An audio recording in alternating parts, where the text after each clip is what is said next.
এই মিছিল মূলত কেন্দ্রের ক্ষমতাসীন বিজেপি এবং তার যে সমস্ত সাঙ্গপাঙ্গ তাদের বিরুদ্ধে আজকে আমাদের এই মিছিল কেন্দ্রীয় সরকার সাধারণ মানুষের কথা ভুলে গিয়ে কয়েকজন শিল্পপতির স্বার্থে গরিব মানুষের কথা ভুলে ৯০০-র বেশি প্রয়োজনীয় ঔষধের দাম বৃদ্ধি করেছে অস্বাভাবিক হারে। তার বিরুদ্ধে প্রতিবাদ, সাধারণ মানুষকে জাগ্রত করা এবং পশ্চিমবঙ্গের প্রতি কেন্দ্রের যে বঞ্চনা, শিক্ষক দুর্নীতি নিয়ে তাদের যে ভূমিকা, সব কিছুর বিরুদ্ধে প্রতিবাদ জানাতে আমাদের আজকেই মিছিল।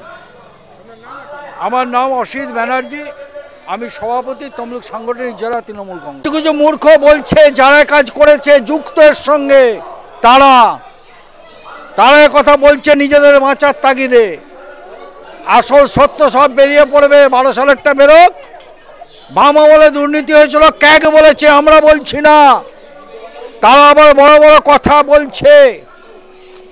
তাদের তথ্য উদ্ঘাটন করতে হবে। কেন ব্যবস্থা নেওয়া হয়নি? তখনও তো বলেছিল, ক্যাগ বলেছিল, কোনো ব্যক্তি বলেনি। কেন সহমত কেস করেনি সে প্রশ্ন তো তোলা হয়েছিল কোর্টের কাছে। কোর্ট এখন এগুলো বলা যাবে না, কিন্তু বিচারপতিদের ঘরে টাকা পাওয়া গেলে ব্যবস্থা হয় না, রাজনৈতিক নেতার ঘরে টাকা পাওয়া গেলে জেল কাটতে হয়। এই ব্যবস্থা চলছে। এর বিরুদ্ধেও আমাদের বিক্ষোভ।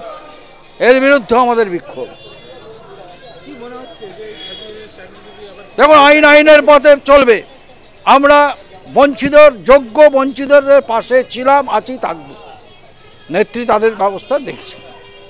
যে কোনো অনুষ্ঠানে রনপা, কার্টুন, আদিবাসী নৃত্য, ছৌ নাচ, গলফা নাচ, মিলিটারি ব্যান্ড, ঢাক, বেঞ্জো পার্টি, বাউল, খোল, পাঞ্জাবি নাচ, জাগলিং, মহিলা ব্যান্ড ও মহিলা ঢাক ইত্যাদি পাওয়ার জন্য আজই যোগাযোগ করুন গুরুপদমণি, মাধবচক, ময়না, পূর্ব মেদিনীপুর।